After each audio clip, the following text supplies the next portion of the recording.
एक छोटे से गांव में केशव नाम का एक मेहनती लेकिन गरीब व्यक्ति रहता था। वह दूसरों के खेतों में मजदूरी करके अपनी पत्नी सरला और खुद का गुजारा करता था। केशव दिन रात मेहनत करता, लेकिन उनकी आर्थिक स्थिति कभी भी नहीं सुधरती। उनके छोटे से घर में हर समय अभाव का माहौल बना रहता। एक शाम जब केशव खेत से लौटकर आया तो सरला ने आंखों में आंसू भरे हुए कहा, केशव, आखिर यह हालात कब तक रहेंगे? पूरे गांव में सिर्फ हमारा ही घर ऐसा है जहां महीने में मुश्किल से 15 दिन चूल्हा जलता है। बाकी के दिन तो भूखे ही सोना पड़ता है।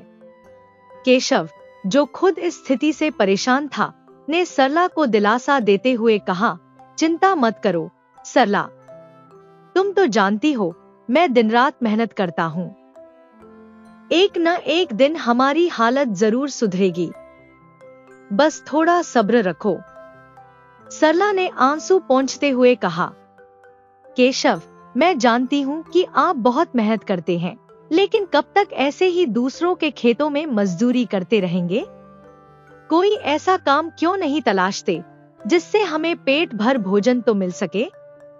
मैं औरतों की तरह सोना चांदी की चाह नहीं करती, बस इतना चाहती हूँ कि हमारे घर में हर दिन चूल्हा जले। सरला की बातों ने केशव के मन को झकझोर दिया। उसने दृढ़ निश्चय करते हुए कहा, तुम ठीक कहती हो सरला, मैं कल से ही कोई बेहतर काम ढूंढने की कोशिश करूंगा। अब तुम्हें भूखा सोने नहीं दूंगा। अगले दिन से केशव ने गांव में काम की तलाश शुरू की। वह घर घर दर दर जाकर अपनी मेहनत और ईमानदारी का भरोसा दिलाने की कोशिश करता, लेकिन उसे कोई काम नहीं मिला। कई दिन बीत गए, लेकिन हालात जस के तस रहे। केशव थक-हार कर परेशान हो चुका था। एक दिन निराश होकर केशव ने गांव के मुखिया के पास जाने का निर्णय लिया।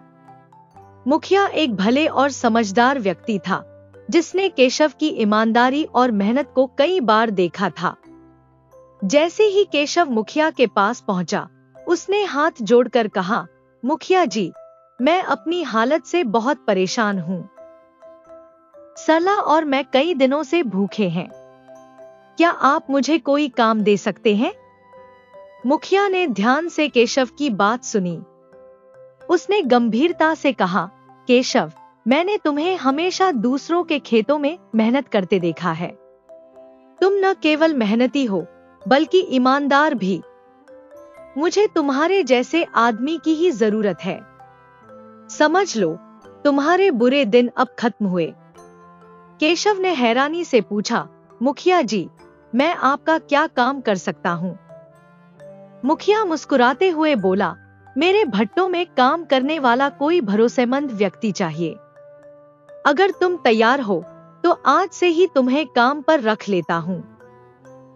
मेहनताना भी समय पर मिलेगा और तुम्हारे घर में चूल्हा हर दिन जलेगा। मुखिया की बात सुनकर केशव की आंखों में चमक आ गई। उसे ऐसा लगा जैसे उसकी किस्मत ने करवट ले ली हो। उसने तुरंत कहा, मुखिया जी, मुझे आपका काम मंजूर है। मैं वादा करता हूँ कि मैं अपना हर काम ईमानदारी और मेहनत से करूंगा। मुखिया ने उसे कंधे पर हाथ रखकर हौसला दिया। उस दिन के बाद केशव ने मुखिया के ईंट के भट्टों में काम शुरू कर दिया। धीरे धीरे उनकी जिंदगी बेहतर होने लगी। सरला के चेहरे पर भी खुशियां लौट आईं। एक दिन केशव, जो दिन रात खेतों में मेहनत करता था, काम करते करते बुरी तरह थक गया। तेज धूप में काम करने के बाद उसे भयानक भूख लग रही थी। भूख के मारे उसकी हालत बिगड़ने लगी थी। उसने गांव में मशहूर जगन के ढाबे के बारे में सुना था, जहां की अरहर की दाल और देसी घी की रोटियों की लोग बड़ी तारीफ करते थे। उसने सोचा, आज बस पेट भरकर अच्छा खाना खाऊंगा, बाकी सब बाद में देखा जाएगा। थोड़ी ही देर में केशव जगन के ढाबे पर पहुंच गया। ढाबे का माहौल काफी जीवंत था। लकड़ी की मेजें और कुर्सियां, मिट्टी के चूल्हे से उठती दाल की खुशबू और ग्राहकों की हलचल ने उसे अपनी ओर खींच लिया। उसने आवाज लगाई, भैया जल्दी से गर्मागर्म अरहर की दाल, देसी घी की रोटियां और थोड़े चावल लगा दो, भूख से जान निकली जा रही है। ढाबे का कर्मचारी कालू मुस्कुराते हुए बोला, अभी लाया भाई साहब, बस 2 मिनट रुको, दाल तैयार है। केशव अपनी थकान और भूख को भूलकर इंतजार करने लगा। कुछ ही देर में कालू गर्मागर्म अरहर की दाल, सुनहरी देसी घी की रोटियां और सफेद चावल लेकर आया। दाल से देसी घी और मसालों की ऐसी खुशबू आ रही थी कि केशव का दिल और तेजी से धड़कने लगा। उसने खाना शुरू किया और कुछ ही देर में सारी प्लेट चट कर दी। खाना खत्म करने के बाद केशव ने संतोष की सांस ली और कालू से पूछा, भैया अब कितने पैसे हुए?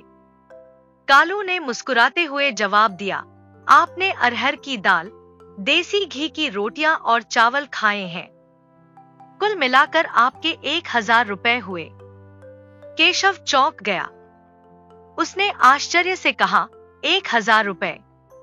क्या बकवास कर रहे हो भैया?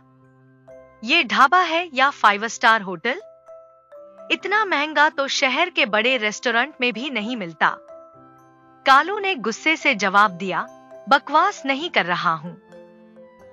ये जगन भाई का ढाबा है। यहाँ खाना विधायक और मंत्री भी खाने आते हैं। तुम्हारी इस ढाबे में आने की औकात नहीं थी तो यहाँ क्यों चले आए? सीधी तरह से पैसे दे दो। केशव ने धीरे से कहा, भैया मेरे पास इतने पैसे नहीं हैं। 1000 रुपए तो मैं 10 दिन में भी नहीं कमा पाता। इतनी बड़ी रकम कहां से लाऊंगा? कालू ने उसे घूरते हुए चिल्लाया, जगन भाई, इस आदमी ने पेट भरकर खाना खा लिया है और अब पैसे देने से मना कर रहा है।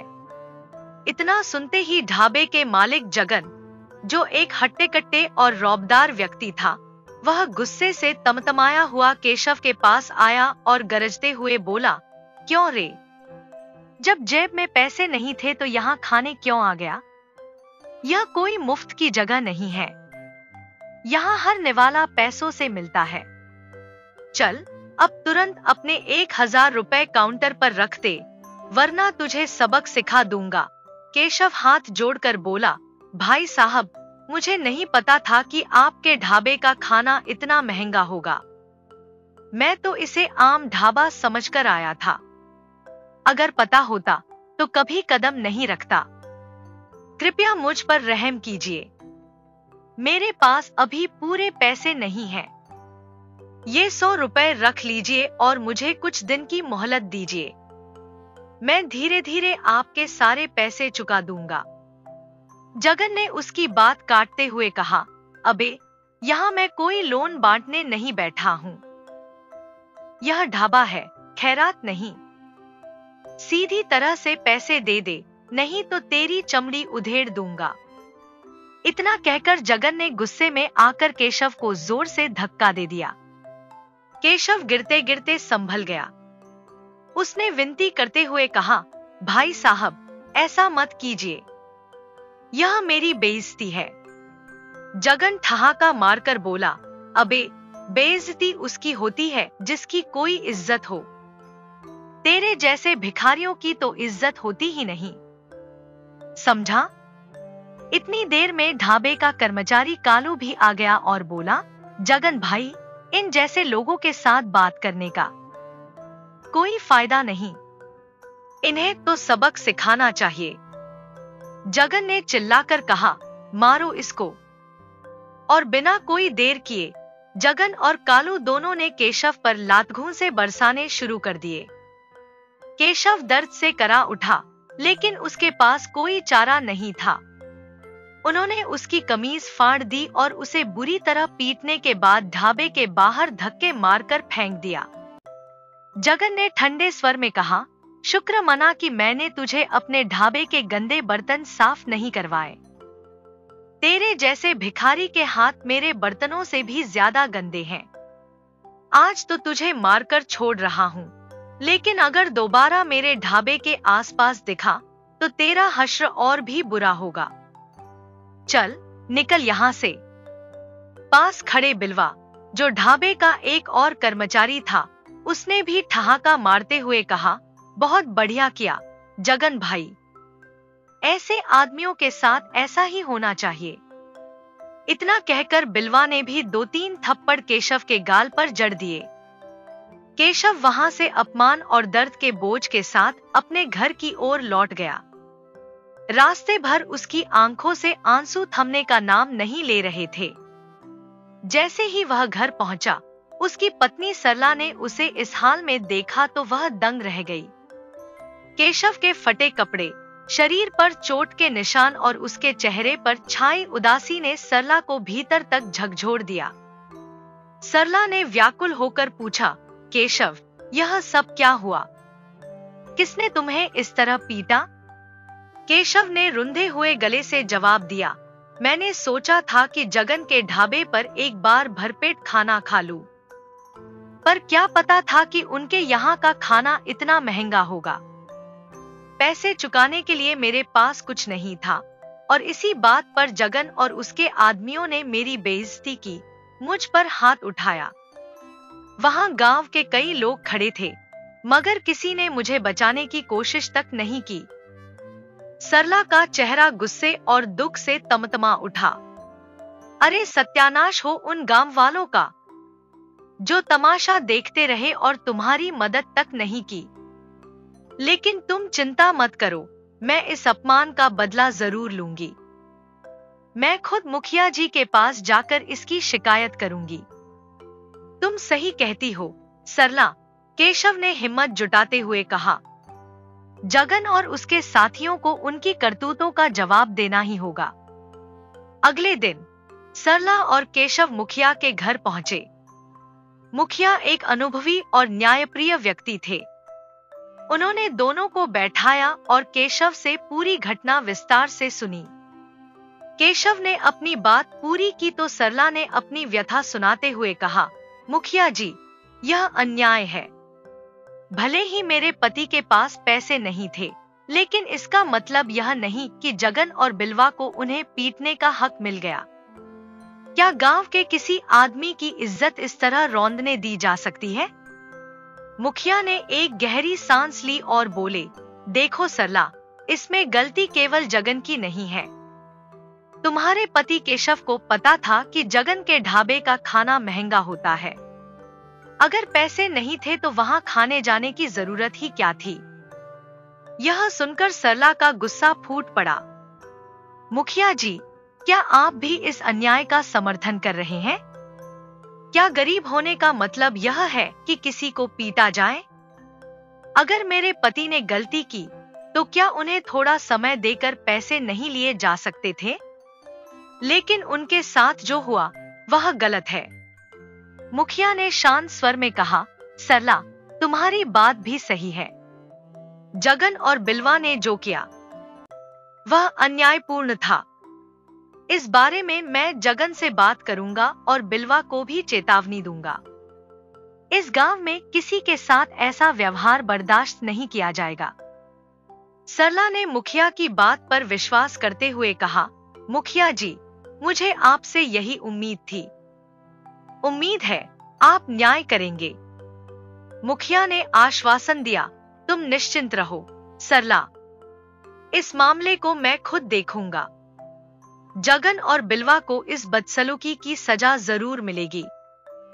सरला और केशव घर लौट आए, लेकिन केशव के मन में अभी भी इस अपमान का गुस्सा और दर्द जल रहा था।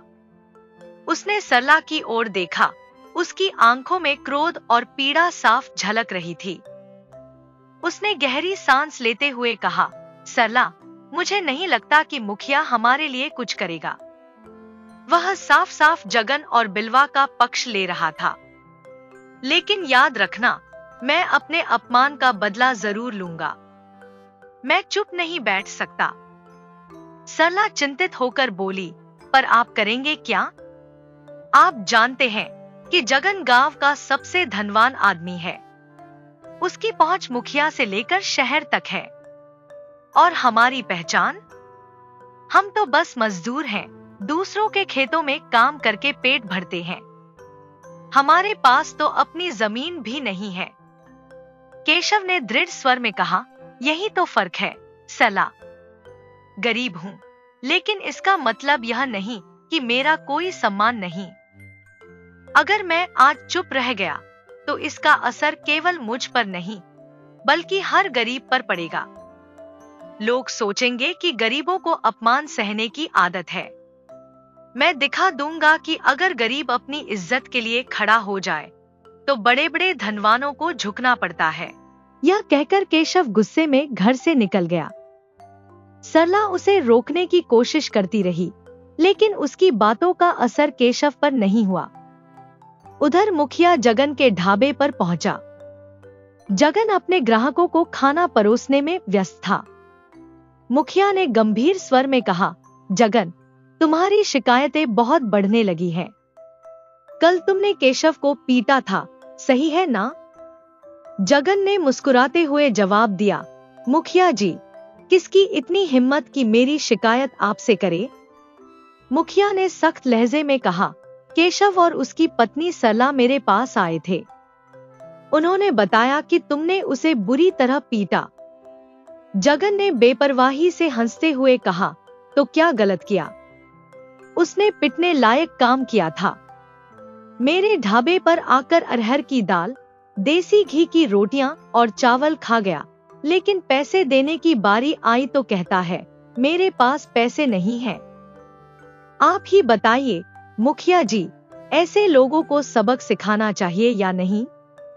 मुखिया ने गंभीर स्वर में कहा, जगन, जो भी हो, किसी को पीटने का अधिकार तुम्हें नहीं है, और यह पहली बार नहीं है। तुम्हारे ढाबे पर न जाने कितने लोग आए दिन पिट कर जाते हैं। तुम्हारा यह दुर्व्यवहार किसी दिन तुम्हारे लिए भारी पड़ सकता है। बिलवा, जो पास ही खड़ा था, बोल पड़ा, मुखिया जी, यह जगन का ढाबा है, यहाँ कोई मुफ्त में खा नहीं सकता। और फिर मत भूलिए कि जगन का दोस्त मैं भी हूँ। मेरे होते हुए गांव में कोई उसकी तरफ आंख उठाकर भी नहीं देख सकता।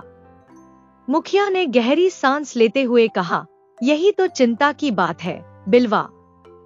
तुम्हारी दोस्ती के चलते जगन और निरंकुश होता जा रहा है।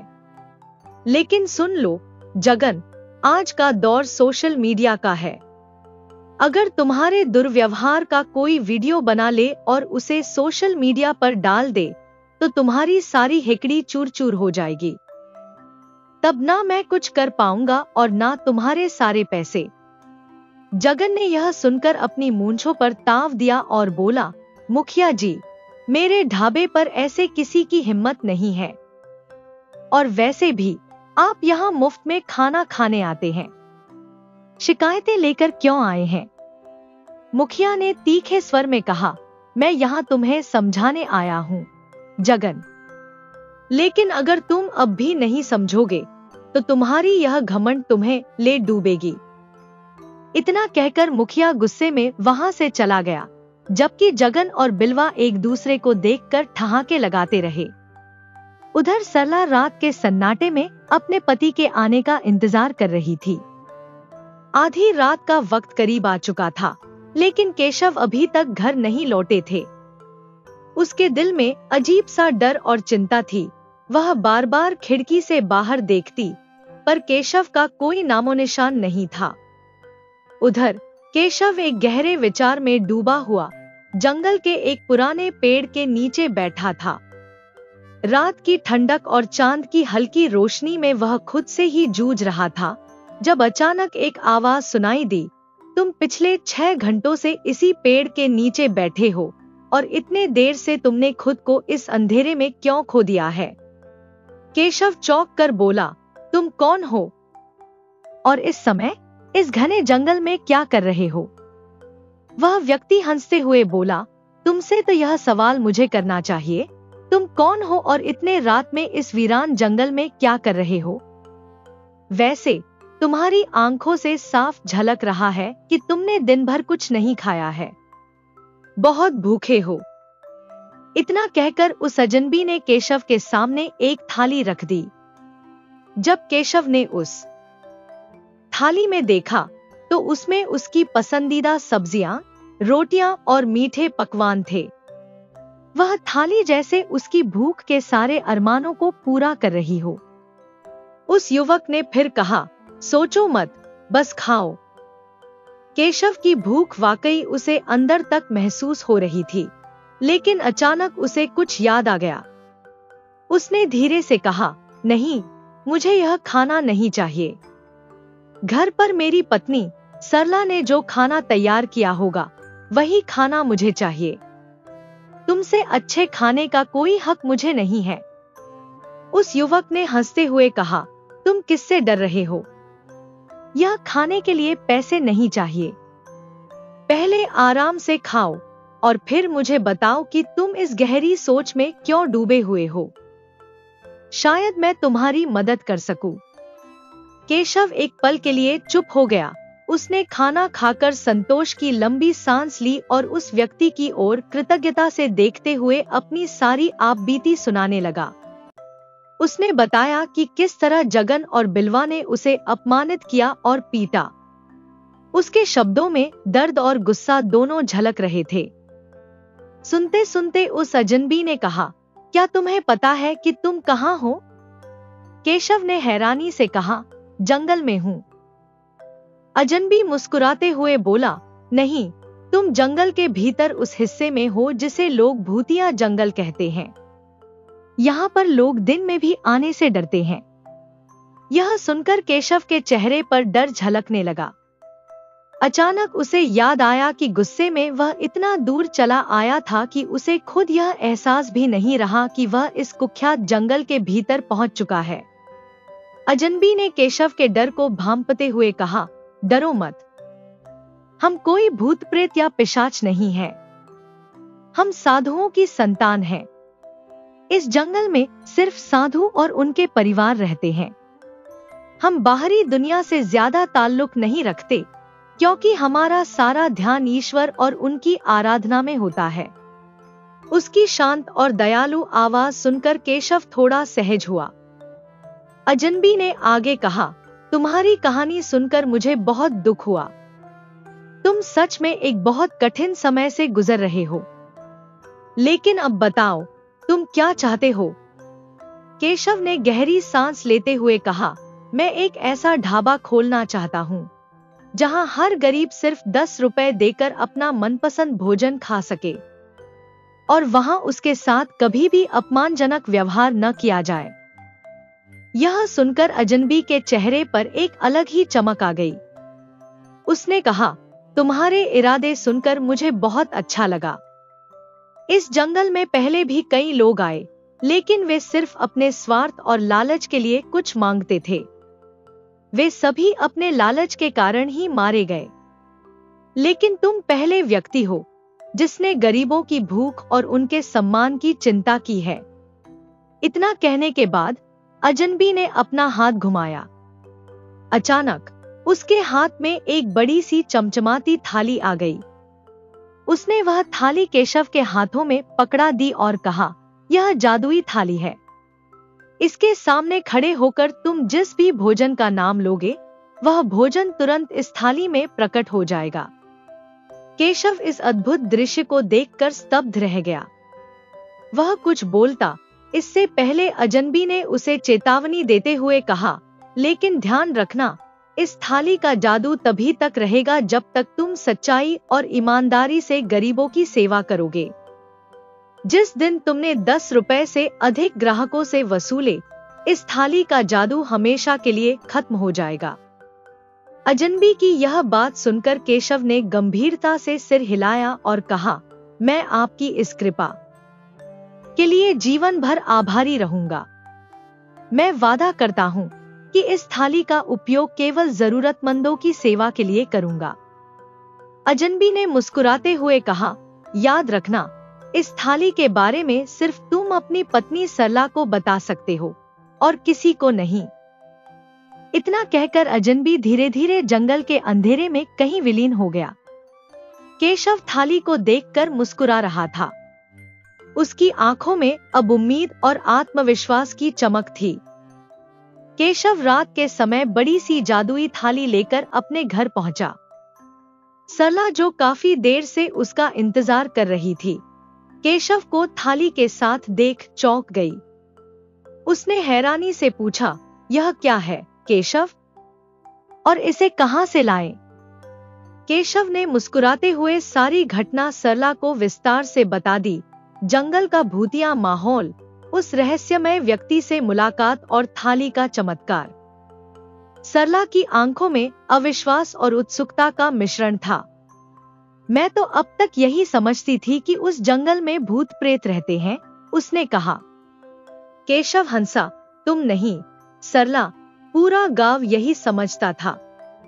लेकिन अब देखो, इस थाली की बदौलत हम न केवल अपनी भूख मिटा पाएंगे, बल्कि उन गरीबों की भी मदद करेंगे जिन्हें भरपेट भोजन नहीं मिलता। सरला ने एक पल सोचा और बोली, यह सब तो ठीक है, लेकिन आप ढाबा कहाँ खोलेंगे? हमारे पास तो खाने के लिए भी मुश्किल से रोटी है, और इस थाली में सिर्फ भोजन मिलेगा, पैसे तो नहीं मिलेंगे। फिर ढाबा कैसे चलाएंगे? केशव ने आत्मविश्वास से जवाब दिया, हम ढाबा अपने ही घर में खोलेंगे। इस तरह इस थाली का रहस्य सिर्फ हमारे तक ही सीमित रहेगा, और ढाबे के लिए जगह का समस्या भी नहीं होगी। अगले दिन सुबह होते ही केशव और सरला ने अपने छोटे से घर को एक साधारण ढाबे में बदल दिया। जहां पहले वे सोते थे, उसी कमरे में जादुई थाली को रख दिया।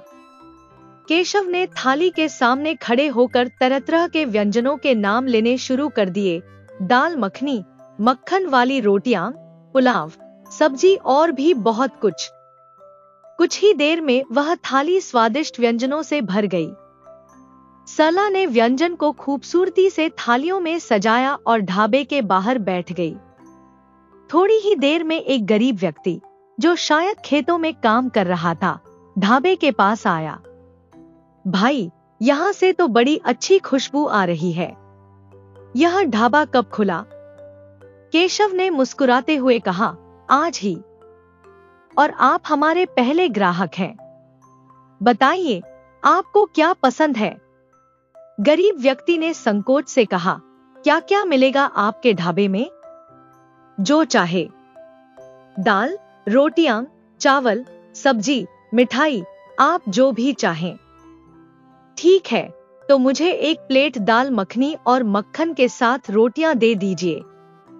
केशव ने तुरंत दाल मखनी और रोटियां थाली में सजाकर उसके सामने रख दी। व्यक्ति ने खाते ही कहा, भाई, मजा आ गया। ऐसी दाल मखनी तो मैंने कभी खाई ही नहीं। कितने पैसे हुए? सिर्फ 10 रुपए। और अगली बार अपने परिवार के साथ भी आना। यहाँ हर किसी को 10 रुपए में भरपेट भोजन मिलेगा। और हाँ, उन गरीबों को भी लाना जिन्हें अच्छा खाना नसीब नहीं होता। व्यक्ति के चेहरे पर संतोष और खुशी साफ झलक रही थी। उसने उत्साह से कहा, आपका यह काम बहुत बड़ा है। मैं पूरे गांव को आपके ढाबे के बारे में बताऊंगा। वह व्यक्ति खुशी खुशी वहां से चला गया। थोड़ी ही देर में पूरा गांव केशव के इस अनोखे ढाबे के बारे में जान गया। गरीबों के लिए यह किसी सपने के सच होने जैसा था। कुछ ही दिनों में केशव के ढाबे पर गांव वालों की भीड़ लगने लगी। अब वहां सिर्फ गरीब ही नहीं, बल्कि गांव का हर व्यक्ति भोजन करने आने लगा। केशव का ढाबा इतना लोकप्रिय हो गया कि गांव के दूसरे ढाबों पर सन्नाटा छा गया। यह बात जगन और बिलवा को बिल्कुल नागवार गुजरी। एक दिन बिलवा ने कहा, भाई जगन, अगर ये ऐसे ही चलता रहा तो हमारे ढाबे पर ताला लगने में ज्यादा वक्त नहीं लगेगा। कुछ करना पड़ेगा। जगन ने गुस्से में जवाब दिया, तू फिक्र मत कर, मैं आज ही पता लगाऊंगा कि केशव के पास इतना पैसा कहां से आ रहा है। जगन ने केशव पर नजर रखना शुरू कर दिया। दिन रात उसकी गतिविधियों को देखने की कोशिश की, पर उसे कुछ भी समझ नहीं आया। 15 दिन बाद भी खाली हाथ लौटते हुए उसने बिलवा से कहा, मैं इतने दिनों से इसके पीछे पड़ा हूँ, मगर कुछ भी पता नहीं चला। बिलवा ने गुस्से से कहा, तो अब सीधे तरीके से इसे पकड़कर पूछना पड़ेगा। चल, कल इसे सबक सिखाते हैं। अगले दिन केशव अपने काम से बाहर निकला ही था कि रास्ते में जगन और बिलवा ने उसे रोक लिया। तो तू हमारा ढाबा बंद करवाएगा? जगन ने गुस्से में कहा। बिलवा ने ताना मारा, जो थाली हम 700 रुपए की बेचते हैं, तू उसे सिर्फ 10 रुपए में बेचता है। बता, ये सब कैसे कर रहा है? केशव ने डरते हुए कहा, मुझे छोड़ दो, नहीं तो मैं पुलिस में शिकायत कर दूंगा। जगन ने हंसते हुए कहा, ये पुलिस का नाम लेकर डराने की कोशिश कर रहा है, इसे सबक सिखाते हैं। फिर दोनों ने मिलकर केशव को बुरी तरह पीटना शुरू कर दिया। दर्द से कराहते हुए केशव ने आखिरकार जादुई थाली के बारे में सब कुछ बता दिया। जगन और बिलवा लालच से चमकती आंखों के साथ बोले, चल, हमें उस जादुई थाली के पास ले चल। केशव बेबस होकर उन्हें अपने घर ले गया और उस कमरे में पहुंचा जहां थाली रखी थी। जगन ने थाली की ओर देखते हुए कहा, अब देख, हम इससे सिर्फ भोजन नहीं बल्कि आभूषण और सोना भी निकालेंगे। जगन और बिलवा थाली के सामने खड़े होकर तरह तरह के आभूषण और पैसे मांगने लगे, लेकिन थाली एकदम शांत रही। बिलवा झल्लाते हुए बोला, भाई, लगता है ये थाली सिर्फ खाने का सामान देती है, तो चल देसी घी की रोटियां मांग कर देख। उसी समय सरला कमरे में आ गई। उसने गुस्से से दोनों को देखा और बोली, तुम दोनों को शर्म नहीं आती? गरीबों के लिए बनी इस थाली का ऐसा लालच कर रहे हो? जाओ यहाँ से। जगन और बिलवा ने केशव को धमकाते हुए कहा, ये बात यहीं खत्म नहीं होगी, हम वापस आएंगे। फिर दोनों मुंह लटकाए वहां से चले गए। सरला ने केशव की ओर देखा और कहा, आपको इन लोगों के बारे में पहले ही सतर्क रहना चाहिए था। लेकिन चिंता मत करो, ईश्वर हमारे साथ है। ये लालचियों को उनकी करनी का फल जरूर देगा। केशव ने थाली को संभालते हुए वादा किया, अब मैं इस थाली की रक्षा और जिम्मेदारी और भी अच्छे से करूंगा। यह गरीबों के लिए है और गरीबों के लिए ही रहेगी। जगन गुस्से से भड़कते हुए बोला, सही कहते हो बिलवा भाई, लगता है उसने हमें चूना लगा दिया। इस बीच केशव का ढाबा पहले की तरह ही चल रहा था। गरीबों से लेकर अमीरों तक सभी वहां खाने के लिए उमड़ पड़ते। दूसरी ओर जगन और बिलवा की आर्थिक स्थिति दिन ब दिन कमजोर होती जा रही थी। जगन ने ठान लिया कि अब वह भेष बदलकर केशव पर नजर रखेगा। आखिरकार एक दिन उसे वह मौका मिल गया। उसने केशव को उस जादुई थाली के सामने खड़े होकर भोजन मांगते हुए देख लिया। उसकी आंखें अविश्वास से फैल गईं। वह फुसफुसाया, अरे, यह तो सचमुच जादुई थाली है। जरूर उस हीर ने उस दिन कुछ चालाकी की होगी। जगन ने तुरंत बिलवा को सारी बात बताई। मैंने अपनी आंखों से देखा भाई। केशव ने जैसे ही भोजन का नाम लिया, थाली में वह व्यंजन तुरंत आ गया। यह सचमुच जादुई है। बिलवा ने संदेह से पूछा, लेकिन उस दिन तो थाली ने कुछ नहीं किया था। यही तो बात है, जगन ने गुस्से में कहा। मुझे लगता है कि वह जादुई थाली सिर्फ केशव की ही बात मानती है। बिलवा ने क्रूरता से मुस्कुराते हुए कहा, ठीक है, अगर ऐसा है तो हम उस जादुई थाली में जहर मिला देंगे। ना रहेगा बांस, ना बजेगी बांसुरी। जगन और बिलवा भेष बदलकर केशव के ढाबे पर पहुँचे। उनकी योजना तैयार थी, लेकिन जैसे ही उन्होंने थाली तक पहुँचने की कोशिश की, गांव का मुखिया वहां पुलिस के साथ आ गया। मुखिया ने गुस्से में कहा, गिरफ्तार कर लो इन दोनों को। जगन ने चौंकते हुए पूछा, लेकिन हमने क्या किया है? मुखिया ने सख्त लहजे में कहा, तुम दोनों के इरादे से मैं भली भांति वाकिफ हूँ। मैं तुम्हारी सारी बातें छुपकर सुन चुका हूँ। तुम्हारा मकसद केशव के ढाबे में जहर मिलाकर पूरे गांव को नुकसान पहुंचाना था। अगर मैं वक्त पर नहीं आता तो तुम आज बड़ा अनर्थ कर बैठते। पुलिस ने दोनों को पकड़ लिया।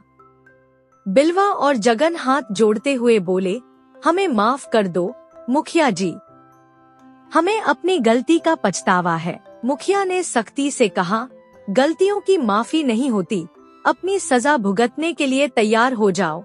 इसके बाद मुखिया ने केशव की ओर देखा और कहा, केशव, तुमने पूरे गांव के लिए जो किया वह सराहनीय है। क्या तुम्हारे ढाबे पर मेरे लिए भी कुछ मिलेगा? केशव मुस्कुराते हुए बोला, मुखिया जी, आप हमारे गांव के संरक्षक हैं। आपके लिए तो मैं विशेष थाली बनवाऊंगा, लेकिन कीमत वही होगी, सिर्फ 10 रुपया। आज भी केशव के पास वह जादुई थाली है। उसके ढाबे पर हर ग्राहक सिर्फ 10 रुपए में स्वादिष्ट भोजन पाता है। गांव के लोगों के दिल में केशव और उसकी सरलता के प्रति गहरा सम्मान है। उसने साबित कर दिया कि सच्चे सेवा भाव और ईमानदारी से बड़ी कोई ताकत नहीं होती। दोस्तों, बढ़ते हैं एक और नई कहानी की ओर। उससे पहले अगर आपको वीडियो अच्छी लग रही है तो प्लीज इस वीडियो को लाइक और चैनल को सब्सक्राइब कर दीजिए। तो शुरू करते हैं एक और नई कहानी। पर्वतीय और मैदानी अंचलों में बसे आदिवासी समुदायों के बीच कचनार से जुड़ी कई रहस्यमय मान्यताएं और किंवदंतियां प्रचलित हैं। कोई इसे एक तपस्वी साधु के रूप में देखता है तो कोई इसे एक अभिशप्त सुंदरी का प्रतीक मानता है। लेकिन कालबेलियों के बीच, जो कि अपनी अनूठी सांप पकड़ने और प्रदर्शन कला के लिए प्रसिद्ध हैं, कचनार से जुड़ी एक अद्भुत और रोमांचक कहानी सुनी जाती है। कालबेलियों को आम बोलचाल में सपेरा कहा जाता है। ये लोग विभिन्न प्रकार के सांप पालते हैं और अपने कौशल के प्रदर्शन से जीवनयापन करते हैं। कहते हैं, बहुत समय पहले एक गांव में एक ऐसा ही सपेरा रहता था। वह अद्वितीय प्रतिभा का धनी था और जंगलों में जाकर विभिन्न प्रकार के सांप पकड़ने में माहिर था। उसके संग्रह में कोबरा और घोड़ा पछाड़ जैसे खतरनाक और दुर्लभ सांप होते थे। सपेरा अपनी बीन, जिसे वह मौहर कहता था, बजाने में इतना निपुण था कि वह उससे विभिन्न गीतों की धुनें निकाल लेता। जब वह अपनी मौहर की मधुर तानों पर सांपों को नचाने के लिए शहर की किसी सड़क या गली के किनारे बैठता तो लोग उत्सुकता से खिंचे चले आते। कुछ लोग उसके सांपों के अजीबोगरीब करतब देखने के लिए रुकते तो कुछ उसकी मौहर से निकलती मनमोहक धुनों को सुनने के लिए। उसकी कला और सांपों के प्रति उसके अनोखे साहस ने उसे अपने समय का प्रसिद्ध कलाकार बना दिया। उसकी मौहर से निकलने वाली धुनें जैसे लोगों को सम्मोहित कर देती। वह जहां भी जाता, लोगों की भारी भीड़ जमा हो जाती और वह अच्छी खासी कमाई कर लेता। लेकिन उसकी कहानी केवल उसकी कला तक सीमित नहीं थी। जंगलों में सांप पकड़ने के दौरान उसने कुछ ऐसा अनुभव किया जिसने उसकी जिंदगी को हमेशा के लिए बदल दिया। उसकी मुलाकात कचनार के रहस्य से हुई। कहते हैं, कचनार एक अभिशप्त आत्मा थी जो अपनी मुक्ति के लिए उस सपेरे की प्रतीक्षा कर रही थी। लेकिन यह रहस्य यहीं खत्म नहीं होता, क्योंकि आगे की कहानी और भी रोमांचक और रहस्यमय है। क्या सपेरे ने कचनार के अभिशाप को तोड़ा? क्या उसकी मौहर की तान ने कचनार की मुक्ति का मार्ग प्रशस्त किया? यह कहानी न केवल एक सपेरे की कला की है, बल्कि मानव और प्रकृति के बीच गहरे संबंधों और रहस्यों की भी है। दोस्तों, आगे बढ़ने से पहले आपसे एक ही अनुरोध है कि अगर आपको वीडियो अच्छी लगे तो इस वीडियो को लाइक और मेरे इस चैनल को सब्सक्राइब जरूर करिए। तो शुरू करते हैं आगे की कहानी। जंगल के रहस्यमय माहौल में एक ऐसा सपेरा रहता था जिसकी सांपों के साथ अजीबोगरीब दोस्ती थी। जब भी वह जंगल में किसी सांप को पकड़ने जाता तो पहले उसे श्रद्धा और आदर से संबोधित करता। सांप को देखते ही वह अपनी बीन को एक ओर रखकर उसके सामने हाथ जोड़ता और कहता, नागराज, मैं तुम्हें अपने साथ 5 महीने के लिए ले जाना चाहता हूँ। जैसे ही 5 महीने पूरे होंगे मैं तुम्हें इसी स्थान पर वापस छोड़ दूंगा। यह सपेरे का वचन है। सपेरे की आवाज में ऐसी मधुरता और ईमानदारी होती थी कि सांप जैसे सम्मोहित हो जाता। वह अपने स्थान से हिलता तक नहीं था। सपेरा धीरे से उसके सामने झुकता, धरती को छूकर प्रणाम करता और फिर बड़े प्यार से उसे उठाकर अपनी पिटारी में रखता। उसके इस वचन और स्नेह के कारण जंगल के सभी सांप उस पर विश्वास करते थे। सपेरा अपने वचन का हमेशा पालन करता। वह सांपों को जंगल से पकड़कर 5 महीने तक रखता, उनकी खूब सेवा करता और तय समय पूरा होते ही उन्हें उसी स्थान पर वापस छोड़ आता जहां से उन्हें पकड़ा था। सपेरे के पास एक खास सांप था जिसे वह नागदेवता कहकर संबोधित करता था। यह सांप उसके जीवन का अभिन्न हिस्सा बन गया था। उसने इस नाग को करीब 20 साल पहले पकड़ा था, जब वह एक नौजवान था। उस समय न तो उसकी शादी हुई थी और न ही उसकी आर्थिक स्थिति अच्छी थी। लेकिन जैसे ही इस नागदेवता ने उसके घर में कदम रखा, उसके दिन बदलने लगे। सपेरा नागदेवता की पूजा करता और उसकी सेवा में कोई कमी नहीं छोड़ता। उसने महसूस किया कि इस सांप के आते ही उसकी किस्मत ने नया मोड़ लिया। उसका कारोबार चल निकला, उसकी शादी हो गई और फिर उसके घर 3 प्यारी बेटियों का जन्म हुआ। यह उसके खानदान में एक चमत्कार जैसा था, क्योंकि उसके परिवार में पहले कभी किसी के बेटियां नहीं हुई थी। सपेरा अपनी बेटियों को नागदेवता का आशीर्वाद मानता था। बेटियां भी अपने पिता से बेहद प्यार करती थीं और उनका हर तरह से ख्याल रखती थीं। सपेरे का घर खुशियों से भर गया था। अब नागदेवता केवल एक सांप नहीं, बल्कि सपेरे की आस्था और विश्वास का प्रतीक बन चुका था। सपेरा अब वृद्ध हो चला था। उसका चेहरा झुर्रियों से भर गया था और उसके बाल सफेद हो चुके थे। उम्र के इस पड़ाव पर भी वह अपने नाग देवता की सेवा करता रहता। वर्षों पहले उसने नाग को 1 वर्ष के लिए जंगल से लाने का वचन दिया था, लेकिन 20 साल बीत गए और उसने नाग को अब तक वापस नहीं छोड़ा। सपेरे का विश्वास था कि उसकी सारी खुशियां, उसकी बेटियां और उसका सुखी जीवन नाग देवता की कृपा से ही संभव हुआ था। उसके दिल में डर था कि अगर उसने नाग को वापस जंगल में छोड़ दिया तो उसकी जिंदगी पहले की तरह गरीबी और बदकिस्मती से घिर जाएगी। लेकिन वह इस बात को भी नजरअंदाज नहीं कर सकता था कि नाग देवता अब असहज और असंतुष्ट लगने लगे थे। उनकी आंखों में एक अजीब सी चमक और शरीर में बेचैनी झलकने लगी थी। एक दिन सपेरे ने अपने देवता नाग की पूजा के बाद उसे दूध पिलाने के लिए जैसे ही अपना हाथ बढ़ाया, नाग अचानक फुफकारते हुए उसकी ओर लपका और उसे डस लिया। सपेरा तुरंत ही जमीन पर गिर पड़ा। उसकी चीख सुनकर उसकी तीनों बेटियां दौड़ी। छोटी बेटी, जो सबसे चंचल और निडर थी, ने नाग को दूर हटाने की कोशिश की, लेकिन तब तक उसकी 2 बड़ी बहनों को भी नाग ने डस लिया। गांव वालों ने आकर सपेरे और उसकी बेटियों की मदद की कोशिश की, लेकिन सपेरा अपनी आखिरी सांसें ले चुका था। बड़ी और मझली बेटियां बेहोश पड़ी थी। छोटी बेटी रोते रोते अपने पिता के शरीर के पास बैठी रही। सपेरे का अंतिम संस्कार गांव वालों ने पूरे सम्मान के साथ किया।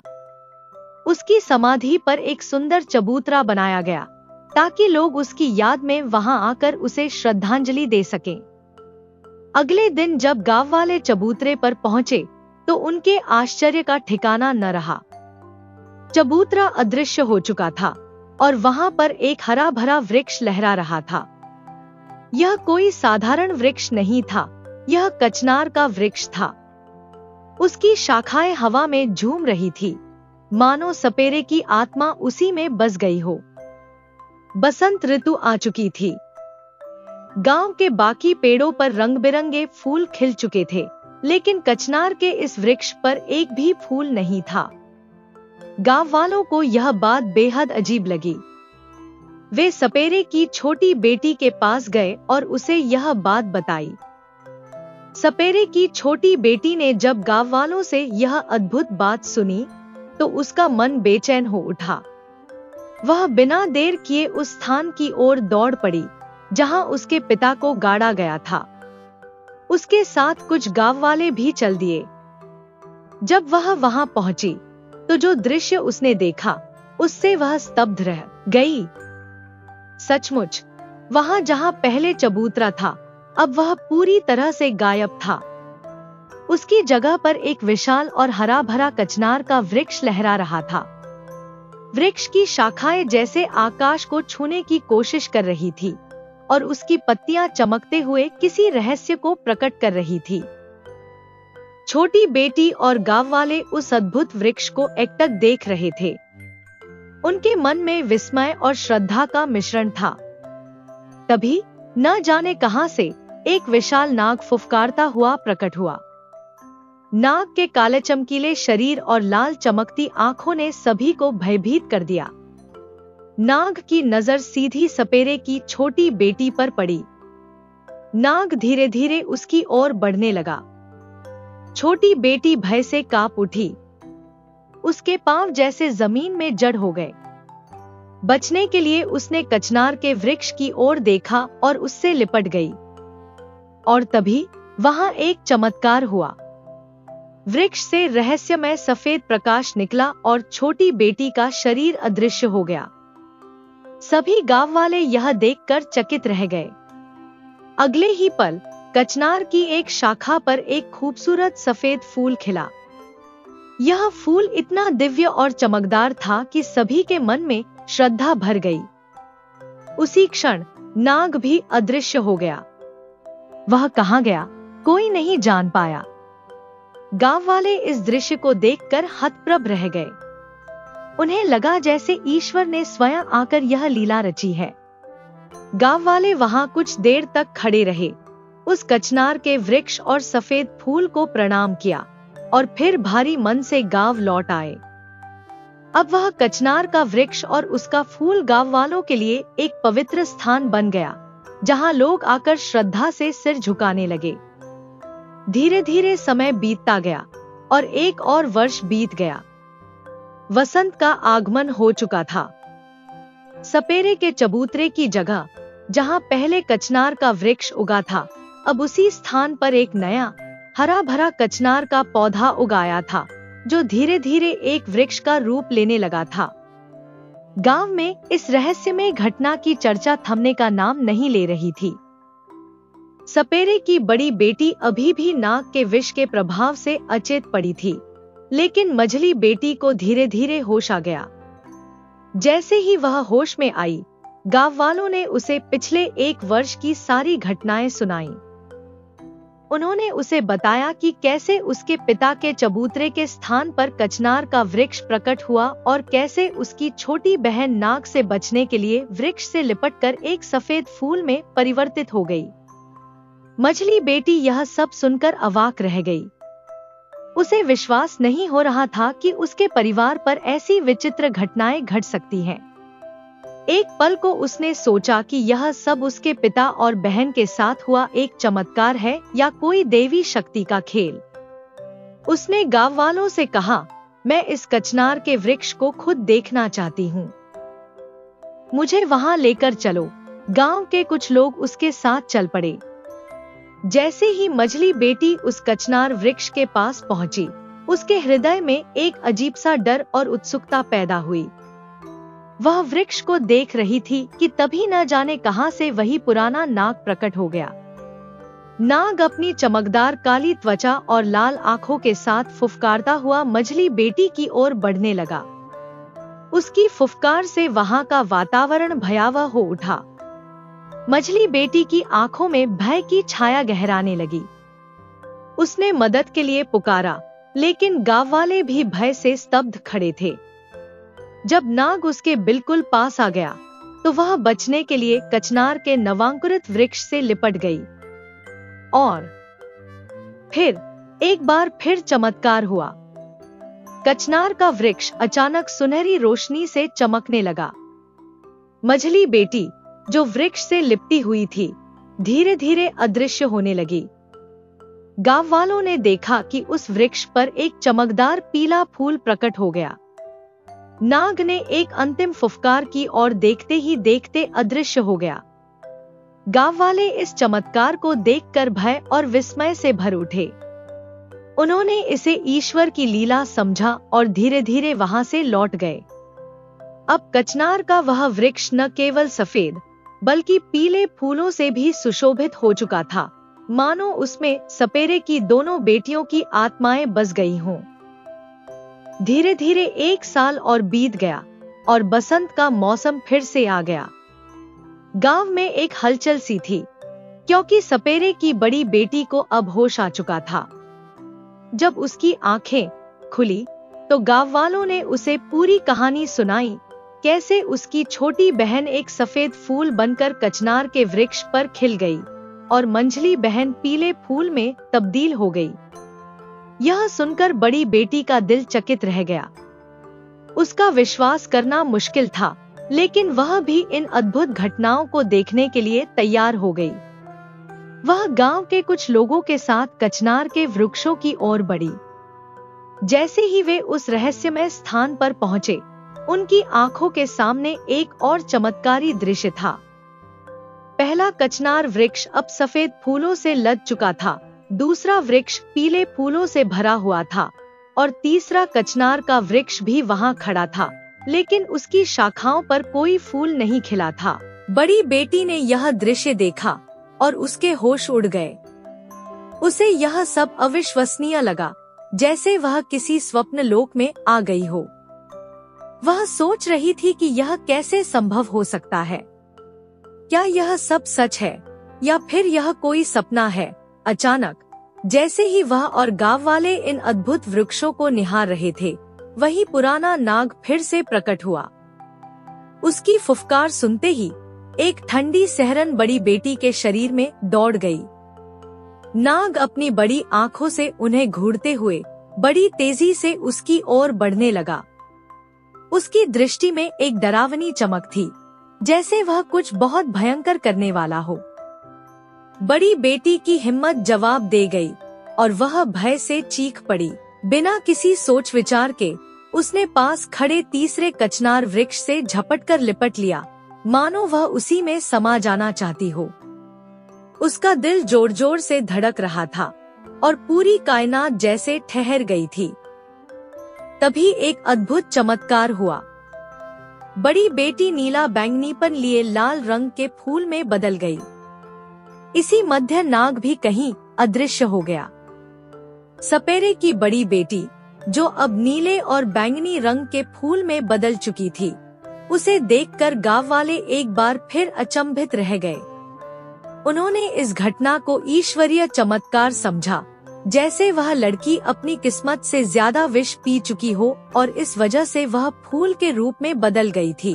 उसकी पीली बहन, जो कुछ कम विष पिया करती थी, पीले रंग का फूल बनी थी और सबसे छोटी बेटी, जिसने विष कम से कम ग्रहण किया था, सफेद फूल में बदल गई थी। गांव वाले बताते हैं कि यह सब कुछ बसंत ऋतु में हुआ। बसंत के मौसम ने ही सपेरे की तीनों बेटियों को अपनी चमत्कारी शक्ति का परिचय दिया था। जैसे ही यह घटना घटित हुई, कचनार के चारों वृक्ष एक अनोखे प्रतीक बन गए, जो जीवन के रूप, रंग और मृत्यु के चक्र का प्रतीक थे। समय के साथ कालबेलियों का यह विश्वास और भी मजबूत हो गया कि सपेरे की मौत बसंत में ही हुई थी और उसी समय उसकी बेटियां, जिनका रूप अब फूलों में बदल चुका था, हमेशा के लिए कचनार के वृक्षों से जुड़ गईं। ये 3 रंग के फूल अब पूरे गांव में जीवन के उत्थान और पुनः जन्म की कहानी सुनाते हैं। गांव वाले आज भी कहते हैं कि कचनार के चौथे वृक्ष को असली वृक्ष माना जाता है, क्योंकि यह उस समय का प्रतीक है जब सपेरे और उसकी बेटियां एक हो गए थे।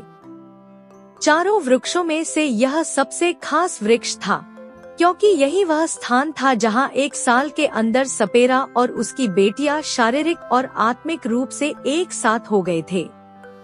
कालबेलियों का यह विश्वास अब कचनार वृक्षों के साथ एक अनोखी कहानी बनकर जीवित है, जो हर बसंत के मौसम में अपने रहस्यों को उजागर करती है। इस कहानी में बसंत, रंग और चमत्कारी परिवर्तन से जीवन के गहरे अर्थ जुड़ते हैं और यह विश्वास फैलता है कि प्रकृति का हर परिवर्तन, हर रंग और हर रूप किसी न किसी रहस्य से जुड़ा होता है। दोस्तों, अगर आपको वीडियो अच्छी लगी हो तो जाने से पहले प्लीज इस वीडियो को लाइक और चैनल को सब्सक्राइब करते हुए जाइए और हाँ, कमेंट में लिखकर जरूर बताएं कि आपको वीडियो कैसी लगी। धन्यवाद। हंसते रहिए, मुस्कुराते रहिए, लाइफ में मोटिवेटेड रहिए।